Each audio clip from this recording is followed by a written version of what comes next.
Bengaluru town ಹಾಲ್ನಲ್ಲಿ KPCC ಮುಖ್ಯ ವಕ್ತಾರರು, ಕರ್ನಾಟಕ ಕಾಂಪೋಸ್ಟ್ ಅಭಿವೃದ್ಧಿ ನಿಗಮದ ಅಧ್ಯಕ್ಷರಾದ ಎನ್ ನಟರಾಜ್ ಗೌಡರವರ ಹುಟ್ಟುಹಬ್ಬವನ್ನು ಅರ್ಥಪೂರ್ಣವಾಗಿ ಅಭಿಮಾನಿಗಳು, ಸ್ನೇಹಿತರು ಉಚಿತ ಆರೋಗ್ಯ ತಪಾಸಣೆ ಮತ್ತು ರಕ್ತದಾನ ಶಿಬಿರ ಆಯೋಜಿಸಿದ್ದರು. ಮಾಜಿ ಸಚಿವರು, ಶಾಸಕರಾದ ದಿನೇಶ್ ಗುಂಡೂರಾವ್ ರವರು ಎನ್ ನಟರಾಜ್ ಗೌಡರು ಉಚಿತ ಆರೋಗ್ಯ ತಪಾಸಣೆ, ರಕ್ತದಾನ ಶಿಬಿರಕ್ಕೆ ಚಾಲನೆ ನೀಡಿದರು. ಮಾಜಿ ಸಂಸದರುಗಳಾದ ಪ್ರೊ. ರಾಜೀವ್ ಗೌಡ, ಎಲ್.ಆರ್. ಶಿವರಾಮೇಗೌಡರವರು ಉಪಸ್ಥಿತರಿದ್ದರು. ನಟರಾಜ್ ಗೌಡರು 50ನೇ ಹುಟ್ಟುಹಬ್ಬದ ಆಚರಣೆ ಇವತ್ತು ನಡೀತಾ ಇದೆ. ನನಗೆ ಈ ಒಂದು ಶುಭ ಸಂದರ್ಭದಲ್ಲಿ ಈ ಕಾರ್ಯಕ್ರಮದಲ್ಲಿ ಭಾಗವಹಿಸೋಕ್ಕೋಸ್ಕರ ಒಂದು ಅವಕಾಶ ಸಿಕ್ಕಿರೋದು ನಿಜವಾಗ್ಲೂ ನನ್ನ ಸೌಭಾಗ್ಯ ಅಂತ ಹೇಳ್ತೀನಿ. ನನಗೆ ನಟರಾಜ್ ಗೌಡರು ಪರಿಚಯ ಆಗಿದ್ದು ಒಂದು 12 ವರ್ಷ 13 ವರ್ಷ ಹಿಂದೆ. ಸೊ ಆವಾಗಲೇ ನನಗೆ ನೋಡಿದ ತಕ್ಷಣವೇ ಏನಪ್ಪ ಇವನು ಭಾಳ ಒಳ್ಳೆ ಡೈನಾಮಿಕ್ ಲೀಡರು. ಆಮೇಲೆ ಸ್ವಲ್ಪ ವಿಚಾರಿಸಿದಾಗ ಗೊತ್ತಾಯಿತು ನನಗೆ, ಒಂದು ಸಾಧಾರಣ ಕುಟುಂಬದಿಂದ ಬಂದಿದ್ರೂ ಅವರು ಒಂದು ದೊಡ್ಡ ಬಾಲ್ಕ್ ಅಂತ ಒಂದು ಸಂಸ್ಥೆ ಸ್ಥಾಪನೆ ಮಾಡಿ ಬೆಳೆಸಿ ಭಾಳ ಜನಕ್ಕೆ ಒಂದು ಉದ್ಯೋಗ ಅವಕಾಶ ಮಾಡಿಕೊಟ್ಟಿದ್ದಾರೆ. ಅದೇ ಥರ ರಾಜಕೀಯದಲ್ಲೂ ಗ್ರಾಸ್ ರೂಟ್ಸಿಂದ NSUI ಯೂತ್ ಕಾಂಗ್ರೆಸ್ಸಿಂದ ಬೆಳೆದು, ಇನ್ಫ್ಯಾಕ್ಟ್ ಅವಾಗ ಮೀಟ್ ಮಾಡಿದಾಗ ನೀವೆಲ್ಲ ಇನ್ನೂ ಯೂತ್ ಕಾಂಗ್ರೆಸ್ನಲ್ಲಿ ಇದ್ರಿ. ಸೊ ಯೂತ್ ಕಾಂಗ್ರೆಸ್ಸಿಂದ ಬೆಳೆದು ಈಗ ರಾಜ್ಯದ ನಮ್ಮ ಕಾಂಗ್ರೆಸ್ ಪಕ್ಷದ ಗ್ರ್ಯಾಜುಯೇಟ್ ಸೆಲ್ ಚೇರ್ಮನ್ ಆಗಿದ್ದಾರೆ, ಚೀಫ್ ಸ್ಪೋಕ್ಸ್ ಪರ್ಸನ್ ಆಗಿದ್ದಾರೆ, ಸೋಷಿಯಲ್ ಮೀಡಿಯಾ ಚೀಫ್ ಆಗಿದ್ದರು.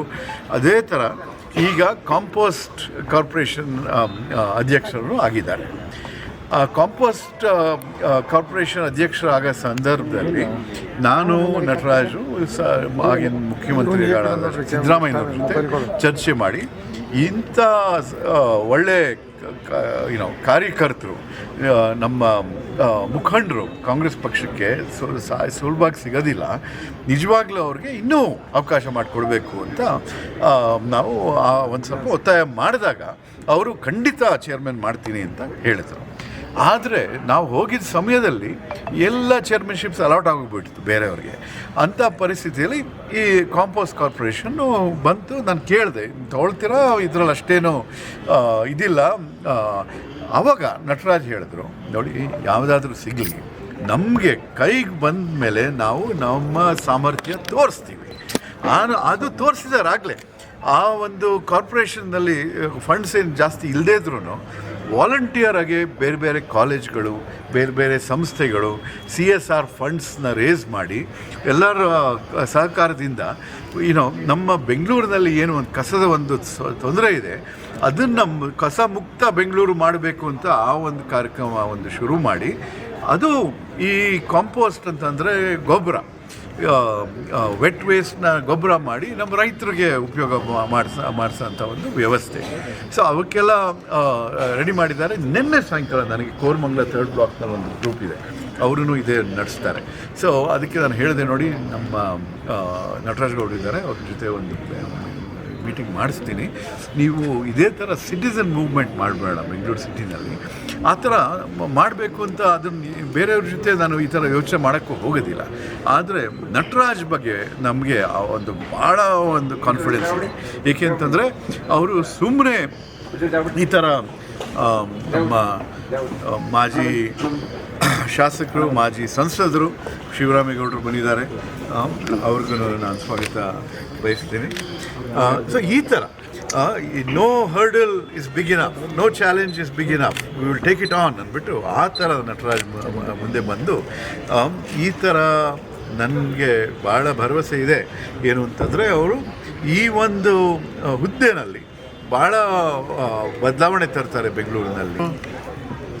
ಇವತ್ತು ನಟರಾಜ್ ಗೌಡರ ಬರ್ತ್ಡೇಗೆ ವಿಶೇಷವಾಗಿ ಬರಲೇಬೇಕು ಅಂತ ಹೇಳ್ಬಿಟ್ಟು ಅವರ ಎಲ್ಲ ಶಿಷ್ಯಂದರು ಹೇಳಿದ ಮೇಲೆ ನನಗೆ ನಮ್ಮ ರಾಜೀವಣ್ಣವ್ರು ಬರ್ತಾರೆ ಅಂತ ಗೊತ್ತಿರಲಿಲ್ಲ. ನಾನು ಕಾರ್ಯಕ್ರಮ ಇನ್ನೂ ಸ್ಟಾರ್ಟ್ ಆಗ್ತೋ ಇಲ್ವೋ ಅಂತ ಅಂದ್ಕೊಂಡೇ ಬಂದೆ. ನಟರಾಜೇಗೌಡರು ಯುವಕ ಕಾಂಗ್ರೆಸ್ಸಿಂದ ಬಂದಿದ್ದಾರೆ, NSUI ಯುವಕ ಕಾಂಗ್ರೆಸ್ಸಿಂದ ಬಂದಿದ್ದಾರೆ. ಕರ್ನಾಟಕ ರಾಜ್ಯದಲ್ಲಿ ಯಾರು ಒಳ್ಳೆ ಕೆಲಸ ಮಾಡ್ತಾರೋ ಯುವಕರಾಗಿ, ಅವ್ರಿಗೆ ಸಿಕ್ಕಿರ್ತಕ್ಕಂಥ ಹುದ್ದೆ ಅದು ಚಿಕ್ಕದಾಗಿರ್ಬೋದು, ದೊಡ್ಡದಾಗಿರ್ಬೋದು, ಹಿಂದೆ ಒಂದು ಸಾರಿ ಬಸವಲಿಂಗಪ್ಪ ಸಾಹೇಬರಿಗೆ ಅವತ್ತಿನ ಮುಖ್ಯಮಂತ್ರಿಗಳ ಹೆಸರು ಹೇಳೋದು ಬೇಡ, ಇವರು ಸ್ವಲ್ಪ ತಾಪತ್ರ ಮಾಡ್ತಾರೆ, ಅವರಿಗೆ ಒಳ್ಳೆಯ ಒಂದು ಇಲಾಖೆ ಕೊಡಬಾರ್ದು ಅಂಥೇಳಿ ಪೊಲ್ಯೂಷನ್ ಕಂಟ್ರೋಲ್ ಇಲಾಖೆ ಕೊಟ್ಟರು. ಇಡೀ ರಾಜ್ಯದಲ್ಲಿ ಅವ್ರ ಇಲಾಖೆನ ಬಸವಲಿಂಗಪ್ಪನವ್ರು ಮಾಡಿ ತೋರಿಸಿದ ಇಲಾಖೆ ಇದು ಯಾಕೆ ಕೊಟ್ಟು ಇವರಿಗೆ ಇಲ್ಲಿಗೆಲ್ಲರೂ ಹಂತಕ್ಕೆ ಬಂದು ನಿಂತ್ಕೊತಾವ್ರಲ್ಲಪ್ಪ ಅನ್ನೋ ಸ್ಟೇಜ್ ಕ್ರಿಯೇಟ್ ಆಗಬೇಕು. ಹಾಗೂ ಹಂಗೆ ಹುದ್ದೆ ಮುಖ್ಯ ಅಲ್ಲ, ಯಾವ ಹುದ್ದೆ ಸಿಗುತ್ತೋ ಅದನ್ನೇ ದೊಡ್ಡ ಹುದ್ದೆ ಮಾಡ್ತಕ್ಕಂಥದ್ದು ಮುಖ್ಯ. ಅದರಲ್ಲಿ ನಟರಾಜ್ ಗೌಡರು ನಾನು ಸಹಿತ ಸ್ಪೋಕ್ಸ್ಮನ್ ಮುಂಚೆಲೂ ಆಗಿದ್ದೆ, ಈಗ ಆಗಿದ್ದೀನಿ. ಎಲ್ಲ ಯುವಕರೇ ಇರೋದ್ರಿಂದ ನಾವು ವೈದ್ಯರ ತೋರಿಸೋದು ಬೇಡ ಅಂತ ಹೋಗ್ತಾ ಇದ್ದೀನಿ. ಅವ್ರನ್ನ ನಾನು ಸಹಿತ ಅವ್ರ ಡಿಬೇಟೆಲ್ಲ ನೋಡ್ತಾ ಇದ್ದೀನಿ. ನಮ್ಮ ಅಗ್ರಜರಾಗಿರ್ತಕ್ಕಂಥ ರಾಜೀವ್ ಗೌಡರು ಹೇಳಿದಂಗೆ ಭಾಳ ಒಳ್ಳೆಯ ಕೆಲಸ ಮಾಡ್ತಾರೆ. ಆಮೇಲೆ ಒಂದು ಸರ್ಕಾರದ ಪರವಾಗಿ ಮತ್ತು ಒಂದು ಪಕ್ಷದ ಪರವಾಗಿ, ಆಮೇಲೆ ನೀವೇನು ತಪ್ಪು ತಿಳ್ಕೊಳ್ಳಲ್ಲ, ಇನ್ನೂ ಒಂದು ಮಾತು ಹೇಳ್ತೀನಿ. ಮಾಧ್ಯಮಗಳು ಸಹಿತ ಹೆಂಗೆ ಕೆಲಸ ಆಯ್ತಾ ಅಂತ, ಮಾಧ್ಯಮಗಳದ್ದು ಸ್ವಲ್ಪ ಹೆಂಗೆ ಕೆಲಸ ನಡೀತಾ ಇದೆ ಅಂತ ನಾವೆಲ್ಲ ಗಮನಿಸ್ತಾವೆ, ನಾವು ಗಮನಿಸ್ತೀವಿ. ಅದಕ್ಕೆ ಇಂಥ ಎಚ್ಚರವಾಗಿರ್ತಕ್ಕಂಥ ಕಾಲದಲ್ಲಿ ಸೋಷಿಯಲ್ ಮೀಡಿಯಾ ಅಂತ ಅಂದರೆ ಈಗ ಇಂಗ್ಲೆಂಡಲ್ಲಿ ಏನಾರು ಆಯಿತು ಅಂದರೆ ಇಂಗ್ಲೆಂಡಿಂದ ಬಂದಿರೋರಿಗೆ ಗೊತ್ತಾಗಲ್ಲ, ಇಲ್ಲಿ ಎಲ್ಲರಿಗೂ ಗೊತ್ತಾಗೋಯ್ತು. ಆ ಥರ ಪರಿಸ್ಥಿತಿಯಲ್ಲಿರುವಾಗ ಮಾಧ್ಯಮ ಇಷ್ಟೊಂದು ಸೂಕ್ಷ್ಮವಾಗಿರುವಾಗ ಭಾಳ ಚೆನ್ನಾಗಿ ನಿಗ್ರಹಿಸ್ತಕ್ಕಂಥ ಕೆಲಸ ಮಾಡ್ತಾಯಿದ್ದಾರೆ. ಇನ್ನೂ ಹೆಚ್ಚಿನ ರೀತಿಯಲ್ಲಿ ಕೆಲಸ ಮಾಡಬೇಕು ಅವರು. ಮತ್ತು ಈಗಾಗಲೇ ಒಂದು ಅಧ್ಯಕ್ಷರಾಗಿ ಕೆಲಸ ಮಾಡ್ತಾಯಿದ್ದಾರೆ. ಅದೇ ಕಾಂಪೋಸ್ಟ್ ಅದು ರೈತರಿಗೆ ಸಂಬಂಧಪಟ್ಟಿರ್ತಕ್ಕಂಥ ವಿಚಾರ. ಅದನ್ನು ಸಹಿತ ಹಿಂದೊಂದು ಸಾರಿ ನಾಗೇಗೌಡರು ಅಂತ ಇದ್ರು, ಕೆ ಎನ್ ನಾಗೇಗೌಡರು, ಅವ್ರದ್ದು ಅದೇ ಹಣೆ ಬರ. ಯಾರು ಸ್ಟ್ರಾಂಗ್ ಆಗಿರ್ತಾರೋ ಅವ್ರಿಗೆಲ್ಲ ಸ್ವಲ್ಪ ಬಲಿ ಹಾಕೋ ಕೆಲಸ